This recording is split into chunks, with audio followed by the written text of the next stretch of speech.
New Netherland was a 17th-century colonial province of the Seven United Netherlands that was located on the east coast of North America. The claimed territories extended from the Delmarva Peninsula to extreme southwestern Cape Cod, while the more limited settled areas are now part of the mid-Atlantic states of New York, New Jersey, Delaware, and Connecticut, with small outposts in Pennsylvania and Rhode Island. The colony was conceived as a private business venture to exploit the North American fur trade. During its first decades, New Netherland was settled rather slowly, partially as a result of policy mismanagement by the Dutch West India Company and partially as a result of conflicts with Native Americans. The settlement of New Sweden encroached on its southern flank, while its northern border was redrawn to accommodate an expanding New England. During the 1650s, the colony experienced dramatic growth and became a major port for trade in the North Atlantic. The surrender of Fort Amsterdam to England in 1664 was formalized in 1667, contributing to the Second Anglo-Dutch War. In 1673, the Dutch retook the area but relinquished it under the Second Treaty of Westminster, ending the Third Anglo-Dutch War the next year. The inhabitants of New Netherland were Native Americans,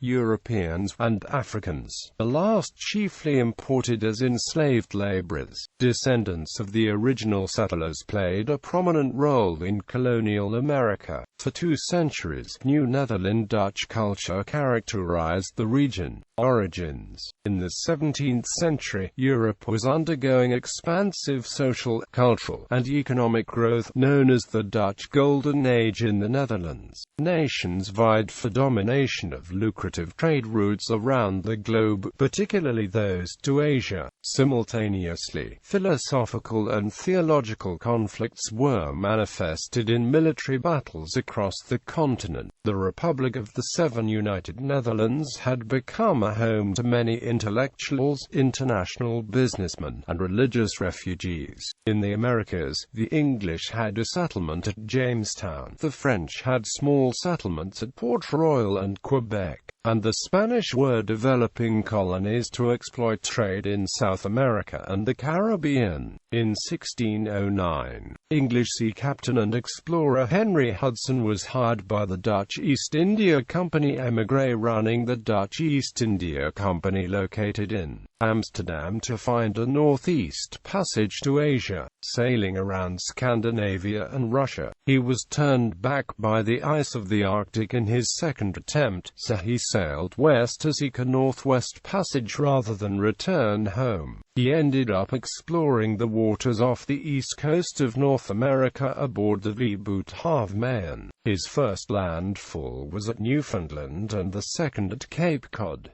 Hudson believed that the passage to the Pacific Ocean was between the St. Lawrence River and Chesapeake Bay, so he sailed south to the bay then turned northward, traveling close along the shore. He first discovered Delaware Bay and began to sail upriver looking for the passage. This effort was foiled by sandy shoals, and the Half-Mayan continued north. After passing Sandy Hook, Hudson and his crew entered the Narrows into the upper New York Bay. Hudson believed that he had found the continental water route, so he sailed up the major river which later bore his name, the Hudson. He found the water too shallow to proceed. Several days later, at the site of present-day Troy, New York, upon returning to the Netherlands, Hudson reported that he had found a fertile land and an amicable people willing to engage his crew in small-scale bartering of furs, trinkets, clothes, and small manufactured goods. His report was first published in 1611 by Manuel van Meteren, an Antwerp émigré in the Dutch consul at London. This stimulated interest in exploiting this new trade resource, and it was the catalyst for Dutch merchant traders to fund more expeditions. Flemish Lutheran émigré merchants such as Arnoud Vogels sent the first follow-up voyages to exploit this discovery. discovery as early as July 1610. In 1611 to 1612, the Admiralty of Amsterdam sent 2 covert expeditions to find a passage to China with the yachts Crane and Vos, captained by Jan Cornelis May and Simon Willemskat, respectively. In 4 voyages made between 1611 and 1614, the area between present-day Maryland and Massachusetts was explored, surveyed, and charted by Adrian Bloch, Hendrik Christiansen, and Cornelius Jacobson May. The results of these explorations, surveys, and charts made from 1609 through 1614 were consolidated in Bloch's map, which used the name New Netherland for the first time.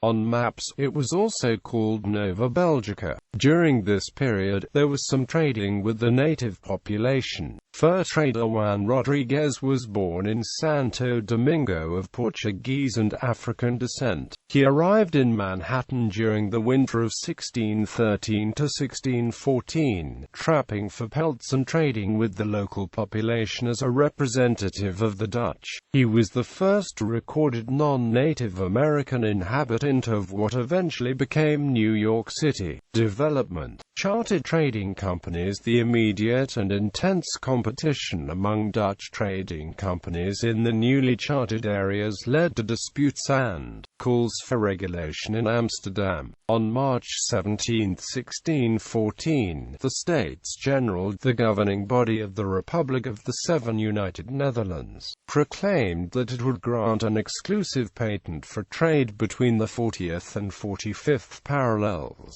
This monopoly would be valid for 4 voyages, all of which had to be undertaken within 3 years after it was awarded. Bloch's map and the report which accompanied it were used by the New Netherland Company to win its patent, which expired on January 1, 1618. The New Netherland Company also ordered a survey of the Delaware Valley. This was undertaken by Cornelis Hendricks of Monnikendam, who explored the Zuid Rivier in 1616 from its bay to its northernmost navigable reaches. His observations were preserved in a map drawn in 1616. Hendricks's voyages were made aboard the IJzeren Virgen, a vessel built in America. Despite the survey, the company was unable to secure an exclusive patent from the States General for the area between the 38th and 40th parallels. The States General issued patents in 1614 for the development of New Netherland as a private, commercial venture. Soon thereafter, traders built Fort Nassau on Castle Island in the area of present-day Albany up Hudson's River. The fort was to defend river traffic against interlopers and to conduct fur trading operations with the natives.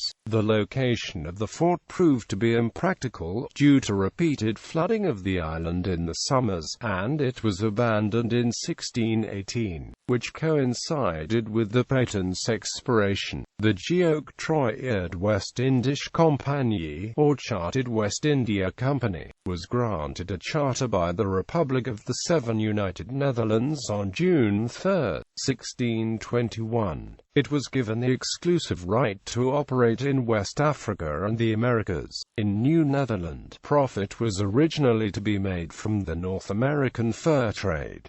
Among the founders of the week was Willem Esseling. Between 1600 and 1606, he had promoted the concept that a main goal of the company should be establishing colonies in the New World. In 1620, Esseling made a last appeal to the States General, which rejected his principal vision as a primary goal. The legislators preferred the formula of trading posts with small populations and a military presence to protect them, which was working in the East Indies, over encouraging mass immigration and establishing large colonies. The company did not focus on colonization in North America until 1654, when forced to surrender Dutch Brazil and forfeit the richest sugar-producing area in the world. Pre-colonial population. The first trading partners of the New Netherlanders were the Algonquin who lived in the area. The Dutch depended on the indigenous population to capture, skin, and deliver pelts to them, especially beaver. It is likely that Hudson's peaceful contact with the local Mohicans encouraged them to establish Fort Nassau in 1614, the first of many garrison trading stations to be built. In 1628, the Mohawks conquered the Mohicans, who retreated to Connecticut. The Mohawks gained a near monopoly in the fur trade with the Dutch, as they controlled the upstate Adirondacks and Mohawk Valley through the center of New York. The Algonquin Lenape population around New York Bay and along the lower Hudson were seasonally migrational people. The Dutch called the numerous tribes collectively the River Indians, known by their exonyms as the Wekwaesgeek, Hackensack, Raritan, Pekinese, and Tappan. These groups had the most frequent contact with the New Netherlanders. The Munsee inhabited the highlands, Hudson Valley, and northern New Jersey, while Minquas lived west of the Zuid Rivier along and beyond the Susquehanna River, which the Dutch regarded as the boundary with Virginia. Company policy required land to be purchased from the indigenous peoples. The week would offer a land patent, the recipient of which would be responsible for negotiating a deal with representatives of the local population, usually the Sage-Mahai chief. The Dutch and the Wilden had vastly different conceptions of ownership and use of land, so much so that they did not understand each other at all. The Dutch thought that the proffer of gifts in the form of suin to manufactured goods was a trade agreement and defense alliance, which gave them exclusive rights to farming, hunting, and fishing. Often, the Indians did not vacate the property, or reappeared seasonally, according to the migration patterns. They were willing to share the land with the Europeans, but the Indians did not intend to leave or give up access. This misunderstanding and other differences led to violent conflict later. At the same time, such differences marked the beginnings of a multicultural society. Early settlement like the French in the north, the foremost interest of the Dutch focused upon the fur trade. To that end, they cultivated contingent relations with the Five Nations of the Iroquois to procure greater access to key central regions from which the skins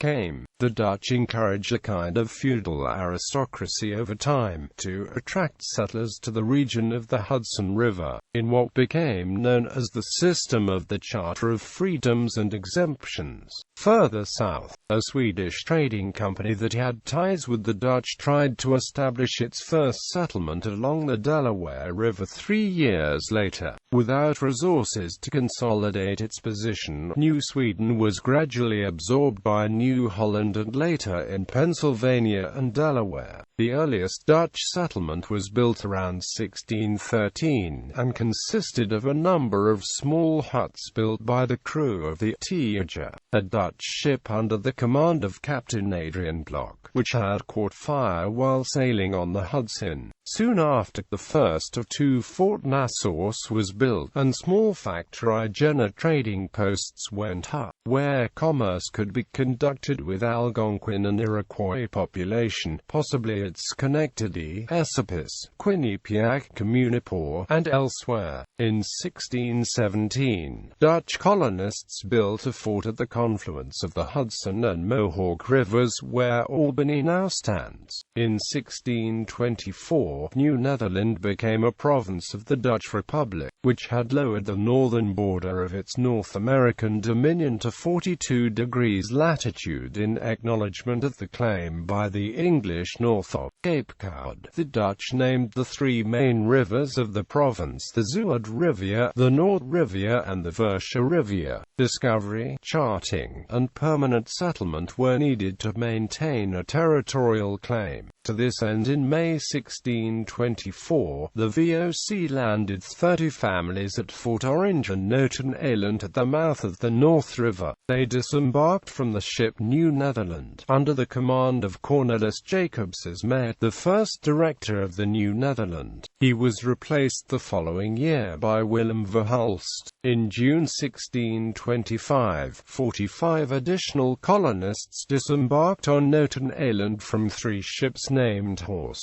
Cow, and Sheep, which also delivered 103 horses, steers, cows, pigs, and sheep.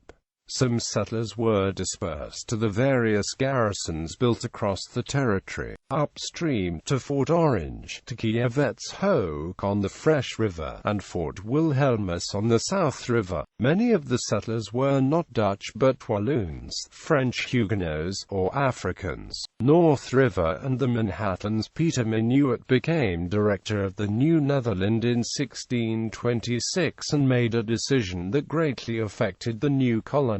Originally, the capital of the province was to be located on the South River, but it was soon realized that the location was susceptible to mosquito infestation in the summer and the freezing of its waterways in the winter. He chose instead the island of Manhattan at the mouth of the river explored by Hudson, at the time called the North River. Minuit traded some goods with the local population in one of the most legendary real estate deals ever made, and reported that he had purchased it from the natives, as was company policy. He ordered the construction of Fort Amsterdam at its southern tip, around which grew the heart of the province, which was called the Manhattoes in the vernacular of the day, rather than New Netherland. The port city of New Amsterdam outside the walls of the fort became a major hub for trade between North America, the Caribbean, and Europe, and the place where raw materials were loaded, such as pelts, lumber, and tobacco.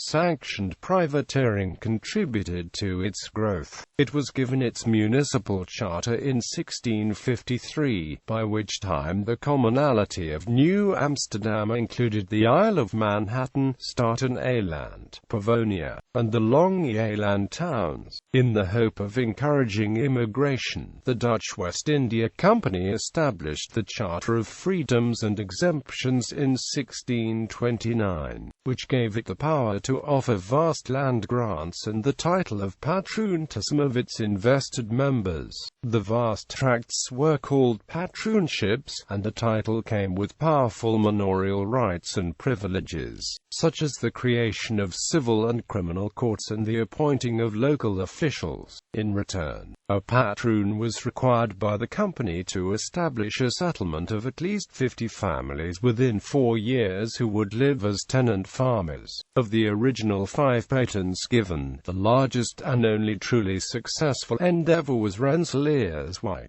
at the highest navigable point on the North River, which became the main thoroughfare of the province.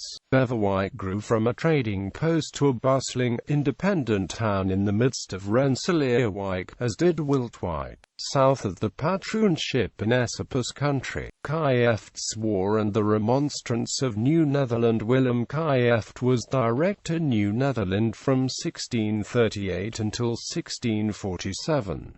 The colony had grown somewhat before his arrival, but it did not flourish, and Efts was under pressure to cut costs. At this time, a large number of Indian tribes who had signed mutual defense treaties with the Dutch were gathering near the colony due to widespread warfare and dislocation among the tribes to the north. At first, he suggested collecting tribute from the Indians, as was common among the various dominant tribes, but his demands were simply ignored by the Tappan and Wekwaisgi. Subsequently, a colonist was murdered in an act of revenge for some killings that had taken place years earlier, and the Indians refused to turn over the perpetrator. Efts suggested that they be taught a lesson by ransacking the villages. In an attempt to gain public support, he created the Citizens' Commission, the council of 12 men. They did not rubber-stamp his ideas, as he had expected them to, but took the opportunity to mention grievances that they had with the company's mismanagement and its unresponsiveness to the suggestions. Efts thanked and disbanded them and, against their advice,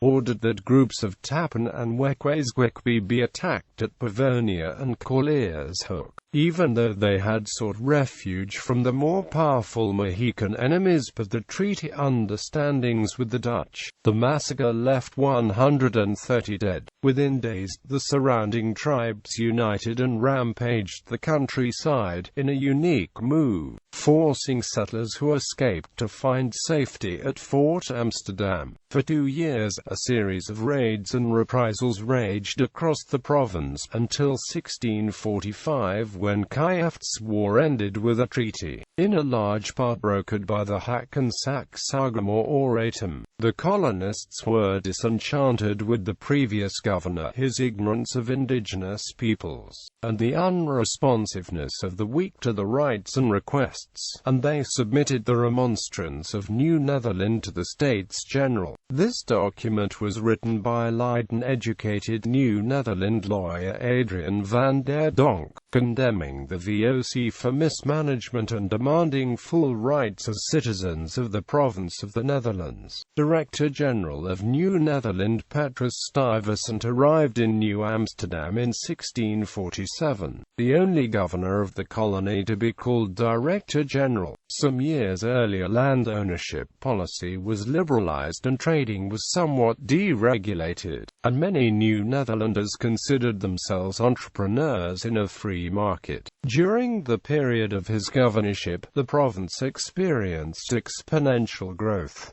Demands were made upon Stuyvesant from all sides. The West India Company, the States General, and the New Netherlanders. Dutch territory was being nibbled at by the English to the north and the Swedes to the south, while in the heart of the province the Esopus were trying to contain further Dutch expansion. Discontent in New Amsterdam led locals to dispatch Adrian van der Donk back to the United Provinces to seek redress. After nearly 3 years of legal and political wrangling, the Dutch government came down against the VOC, granting the colony a measure of self-government and recalling Stuyvesant in April 1652. However, the orders were rescinded with the outbreak of the First Anglo-Dutch War a month later. Military battles were occurring in the Caribbean and along the South Atlantic coast. In 1654, the Netherlands lost New Holland in Brazil to the Portuguese, encouraging some of its residents to emigrate north and making the North American colonies more appealing to some investors. The Esopus was surnamed for the branch of Lenape that lived around Utrecht, which was the Dutch settlement on the west bank of Hudson River between Beverwijk and New Amsterdam. These conflicts were generally over settlement of land by New Netherlanders for which contracts had not been clarified, and were seen by the natives as an unwanted incursion into the territory. Previously, the Esopus, a clan of the Munsee Lenape, had much less contact with the River Indians and the Mohawks.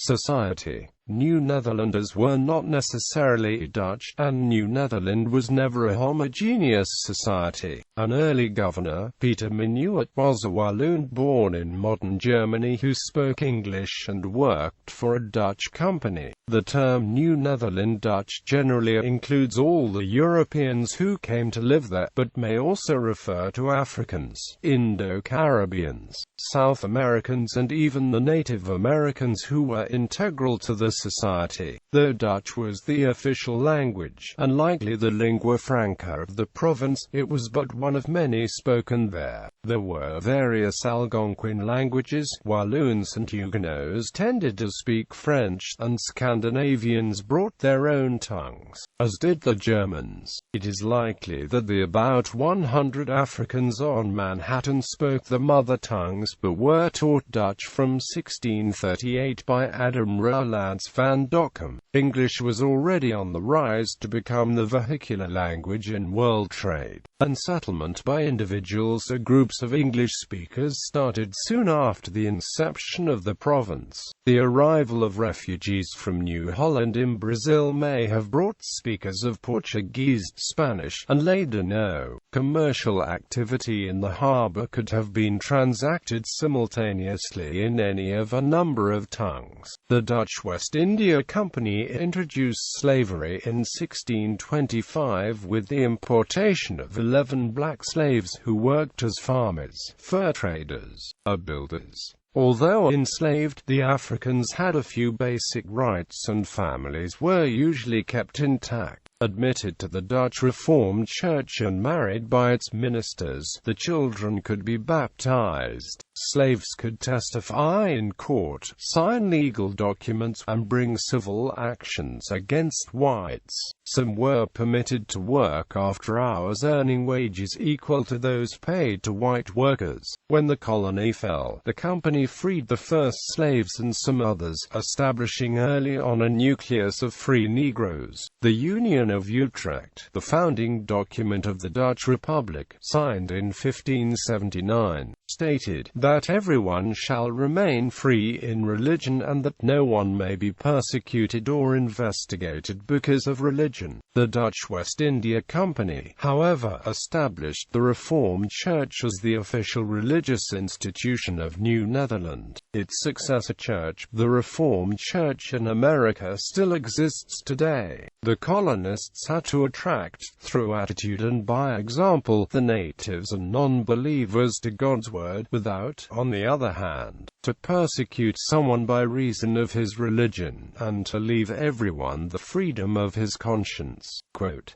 in addition, the laws and ordinances of the states of Holland were incorporated by reference in those first instructions to the governor's island settlers in 1624. There were 2 test cases during Stuyvesant's governorship in which the rule prevailed: the official granting of full residency for both Ashkenazi and Sephardi Jews in New Amsterdam in 1655, and the Flushing Remonstrance, involving Quakers, in 1657.